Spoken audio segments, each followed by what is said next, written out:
4 দিন নগরবাসীকে ভুগিয়ে রাজধানীতে আজ থেকে আবারও চালু হলো বাসের সিটিং সার্ভিস। সকাল থেকে নগরীতে আগের নিয়মেই চলাচল করছে গণপরিবহন।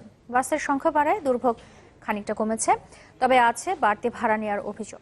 এদিকে উত্তর সিটির মেয়র আনিসুল হক বলেছেন, গণপরিবহন খাতে নৈরাজ্যের পেছনে আছে কালো টাকা। এক ঘোষণায় নাটকীয়ভাবে পাল্টে যায় রাজধানীর সড়কগুলোর চিত্র। গেল 4 দিন ধরে গণপরিবহনের সংখ্যা কম থাকলেও আজ তার কমতি নেই।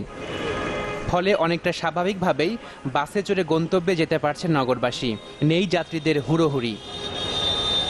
আর এতে স্বস্তি ফিরলেও 4 দিনের মাথায় আবারও সিটিং সার্ভিস চালু করা নিয়ে যাত্রীদের মধ্যে ছিল মিশ্র প্রতিক্রিয়া। তবে অতিরিক্ত ভাড়া আদায়ের অভিযোগ সব যাত্রীরই। সিটিং সার্ভিস বন্ধ হলে মানুষগুলো অ্যাটলিস্ট যাইতে পারতো।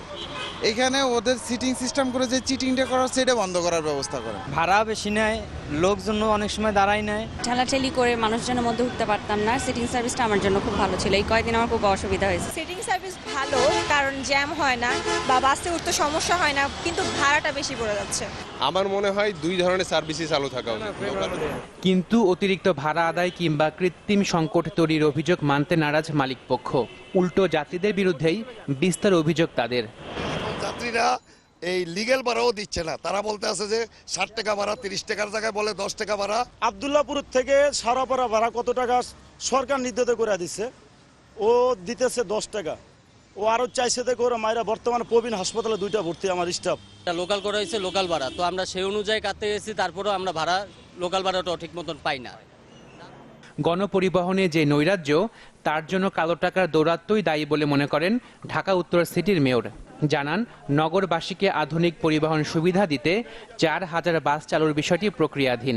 এখন প্রায় 200টা রুটে 200 জন মালিকের 6390টা গাড়ি রেজিস্ট্রি করা আছে। আমরা চেষ্টা করছি এই এতগুলো মালিককে 6টি থেকে 7টি হোল্ডিং কোম্পানিতে নিয়ে আসা। এখানে এত আন্ডার মানি প্লে করে। 7 রাস্তাতে যেমন তেজগাঁতে নেতারা এত আন্ডার মানি পেতেন, এখানেও এরকম একটা বিরাট চক্র আছে। গত রোববার রাজধানীতে সিটিং বাস সার্ভিস বন্ধ হয়ে যায়।